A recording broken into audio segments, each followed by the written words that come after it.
Ternuritas. Así respondió López Obrador a Calderón y a Zedillo por las críticas contra la 4T. El presidente Andrés Manuel López Obrador aseguró que no le molestan las críticas de los expresidentes Ernesto Zedillo y Felipe Calderón que hicieron durante el Foro Internacional 20 años del FIL Democracia y Libertad, realizado en España el pasado 20 de octubre. López Obrador dijo que son un timbre de orgullo las críticas de los exmandatarios a quienes les recordó sus decisiones de aprobar el FOBAPROA y de presuntamente robarse la presidencia. Durante el panel Presente y Futuro de Iberoamérica, Nuevos Desafíos, en el que también estuvo presente el expresidente español José María Aznar, los expresidentes mexicanos advirtieron los peligros del populismo. Tiene 4 pruebas fundamentales para saber si un régimen es democrático o no. La primera es si el poderoso acepta o rechaza, con palabras o con acciones, el juego democrático. Y afirmo que el poderoso en México rechaza el juego democrático. No solo porque nunca ha reconocido el resultado de una elección, salvo en la que él ganó, y por poco lo desconoce también, ¿no? Sino, incluso antes de ser presidente, contra lo que dice la Constitución y la ley, organiza un plebiscito no guiado por la autoridad electoral en México, no, sino por sus propios partidarios, en donde decide, con muy poca o absoluta irresponsabilidad más bien, si se va a terminar de construir el Aeropuerto Internacional de México o no. Un proyecto que nos tomó a varias administraciones mucho esfuerzo para un diseño. Uno que iba a ser uno de los 5 aeropuertos más grandes del mundo.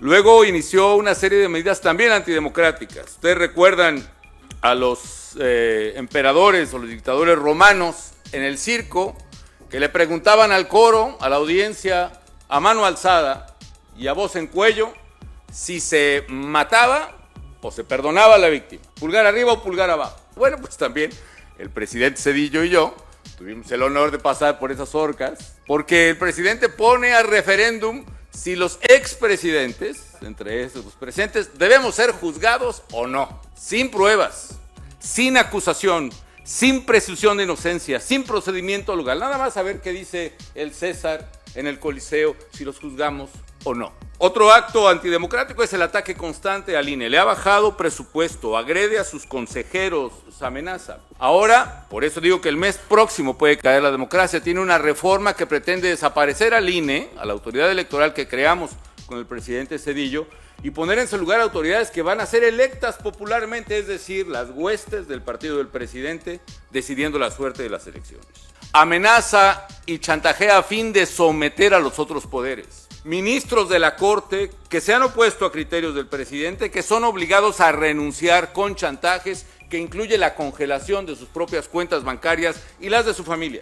Diputados y senadores obligados a votar con presiones, extorsiones verdaderas a favor del presidente. Segunda prueba del test de democracia. El que tiene el poder rechaza la legitimidad de sus oponentes o no. Por supuesto que no. No hay una visión de que un ciudadano tiene el derecho a discrepar del presidente, sino que somos conservadores, fifís, que por cierto entiendo es un apodo del siglo XIX de un carácter homofóbico, porque fifí es un rico amanerado en aquella época. Somos gente que perdió el privilegio, somos gente que somos corruptos, etcétera, etcétera, e incluso somos traidores a la patria. No solo se desconoce la legitimidad, sino se persigue a los adversarios. Se nos persigue más bien. El principal candidato opositor a López Obrador, independientemente de mis discrepancias con él, está perseguido y protegido en Estados Unidos por acusaciones absurdas. Yo mismo tengo 6 carpetas de investigación en mi contra de carácter penal, de las cosas más ridículas que luego les puedo platicar.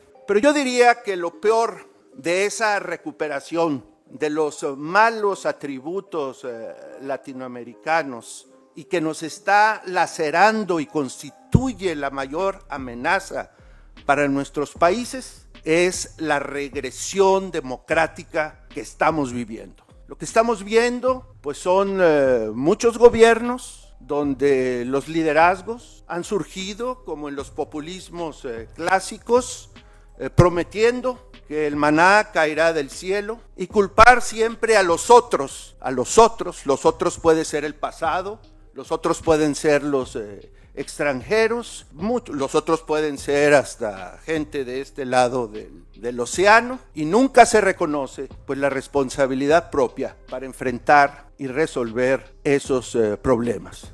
Pero eso sí, en estos casos la mayoría de esos liderazgos populistas accedieron al poder gracias a la democracia que otros construyeron. Toman el poder con la democracia y la primera tarea es empezar a erosionar, a destruir la democracia que con tanto trabajo se había venido construyendo en América Latina. Me da risa, la verdad, y yo les pido a todos que no nos enojemos sobre lo que dice Zedillo o Calderón en España, que nos podemos molestar. No, ternuritas. Si el señor Zedillo convirtió las deudas privadas de unos cuantos en deuda pública con el Fobaproa, pero hay otra que tiene que ver también con Calderón. Vamos a un debate. Él era presidente del PAN y yo de otro partido. Decían, como son, hipócritas, de que ellos no iban a aprobar el Fobaproa. Y la verdad es que a lo mejor lo pensaron ellos, no los dirigentes, pero ese partido tiene dueño, igual los de arriba. Entonces los jalaron y aprobar el Fobaproa. Si ayudar a los pobres es ser populista, que me apunten en la lista, pero es lamentable el papel de pelele, de títere. Imagínense, Zedillo vendió los ferrocarriles nacionales y se fue, cuando terminó la presidencia, a trabajar de empleado de una de las empresas que recibieron los ferrocarriles nacionales. Calderón hablando de democracia, si se robaron la presidencia.